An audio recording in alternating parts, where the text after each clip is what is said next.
All right, now here we've got hemophilia. All right, so hemophilia. People,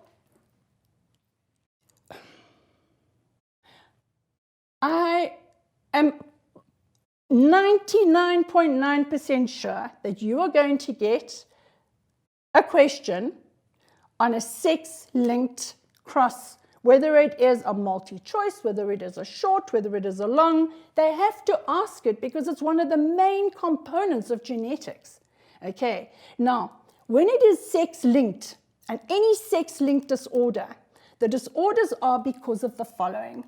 Okay, just look at this. In males, what do you have? You have an XY chromosome. And in females, you have an XX gonosome or sex chromosome. We're talking about your sex chromosomes. Okay, so males are going to have X and Y, plus they're going to have 22 pairs of homologous chromosomes. Females have X and X plus another 22 pairs. Why? Because humans have 23 pairs, and because humans have 23 pairs. Okay? So, can you see that males have X and Y? This is why we say males determine the sex or gender of the offspring. Now listen very, very, very, very, very carefully here. The X in, okay, so if we look at the X and the Y for males, we have, man, I wanted to make this higher. We have the female has XX and the male has XY. So when we have a female child, that X comes from the dad. It can only ever come from the dad. And she's going to get one X from her mother. So this is from the mother. So one X from daddy and one X from mommy. Okay? A dad will give the Y to his son, and the mother will give an X to her son. So there's the XY, and this is for a son. So the father will always, always give the Y for a son. And then, if we look at this this Y from the dad, okay, and this X from the mom, this X from the mom, I'm making a mess here. This X from the mom, okay, that gives me XY, that's the son. So the X came from the mother, the Y from the father. X from the mother, Y from the father. This is a daughter. Okay, and if we have the X here and that one, it's XX, and that is another daughter. So mothers always give the daughters an X, and they always give their sons an X. Always. They can only give X's. They don't have anything else. But the father is going to give his X's to his daughters, and his Y's to his sons. Always. Okay, now, something that's very important is this. Do you see that this has got double arms here? And this has got double arms, and this has got double arms on that chromosome. But look at this one. It's got a little tiny nonsense arm over here and there. So any alleles that are sitting along here, there's nothing here. There's no other allele partner on the Y chromosome. So when we have recessive diseases, okay, that or disorders or dominant disorders, doesn't matter. But if it's a recessive disorder and it sits here on this little X chromosome over there, or it sits on the female X chromosome, okay, there's nothing to compensate this poor male chromosome. There isn't. There's no allele. And if there's no allele, it means that the male, if that X chromosome for the little boy has has that allele that's going to make him ill or have a disorder, he's going to get it. So how do we do this in life sciences? We say, okay, when we're talking about hemophilia, first of all, it's a recessive allele, okay, and it's found on the X chromosome. Immediately you know that girls, females, let's not be sexist here, but females are carriers. Okay? Or they will have it, or they will be normal and no allele. So those are your three options for the girls. Your boys, well, a man with hemophilia cannot pass it on to his son. Why? It sits on the X chromosome. And he's going to send that X chromosome to his daughter. And the daughter is going to get another X chromosome from her mom. And unless that X chromosome has the recessive allele, you need two recessive alleles for a characteristic to come through. So unless the mother's also a carrier, that child's not going to get it. But your boys, your sons, these poor sons, they are always going to get it from the mother. Why? Because they get the X chromosome is always from the mother. And if the mother has it, or the mother is a carrier, the poor little boy is going to end up with it. So here we go.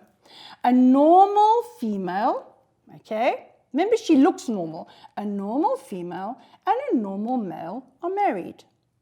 Do a genetic cross to show how they have a son with him that is hemophiliac or has hemophilia. So remember, the male must be X and Y, and he is going to have a normal hemophilia or a non-hemophilia allele, because they tell you that allele is what makes hemophilia.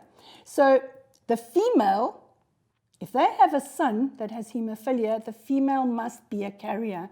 Therefore, she is a carrier, which means she'll have two X chromosomes. One will have the capital, which means it'll be fine, and the other will have the hemophilia allele. So let's do our cross. Oh, they say do a genetic cross, so look here. So we start off with the P1, and this is where you're going to get your marks, people. So P1, and P1, we start off with the phenotype, which is what you can see. Okay, and the phenotype is going to be, I've now just lost my place. The phenotype, we're going to end up with the male is going to be XHY, and the female is going to be X capital H and X lowercase h, because she's a carrier. She must be, if they're going to have a son that has hemophilia. Oh man, what am I doing? I've just been an idiot. This is the genotype. Yay. This is the genotype. Okay, your phenotype is going to be normal male times a carrier. Oh, hang on, it's a normal female, but she's a carrier though. So normal, she's going to look normal. Normal female, and we're going to put in brackets here, she's a carrier. Just for us. I'm going to put it in a square bracket because that's just your information. All right, now we're going to do our cross. So we say, first of all, meiosis takes place. And when that meiosis takes place, we're going to end up with an X and an H and a Y times an X with a capital H and an X with a lowercase h.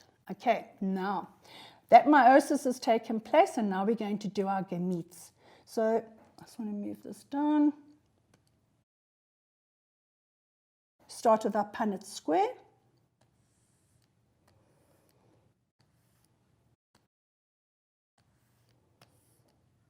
How are we going for time?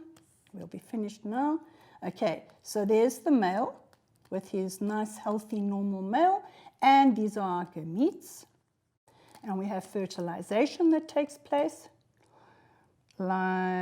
Fertilization. Okay, and the female is going to be capital H and lowercase h. So look at our cross. We have one offspring. Probability is going to be normal, completely, utterly normal. There's our little normal male. Here we have our carrier female. And look here, this poor little male is going to have hemophilia. Having inherited the hemophilia gene or allele from mommy and the normal Y from dad. Okay, so when we look at the genotype, at least the F1 generation, we look at the phenotype and the genotype. Let's do the genotype first. The genotype, we're going to end up with one normal.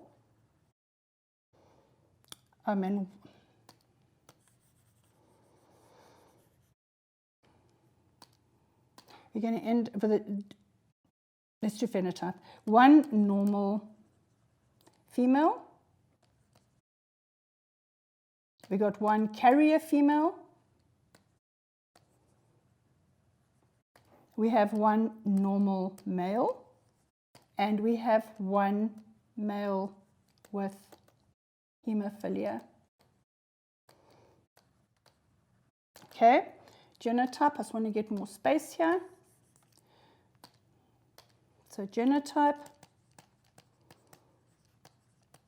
and you're going to write exactly that. You're going to have X, X, H, H. We're going to have X, capital H, X, lowercase h. We're going to have X, capital H, Y, and we're going to have X, lowercase y, and there's our little hemophilia guy. Okay, so people, what are the chances? Where did that, they asked you where that child came from. There was a 25% chance that they would, okay, but now listen. We do the cross, we've done that. But what is the percentage chance of the son being hemophiliac? It's going to be a 50% chance, because it is 25% male and 25% male. And remember, the other 25% plus 25% makes up the females.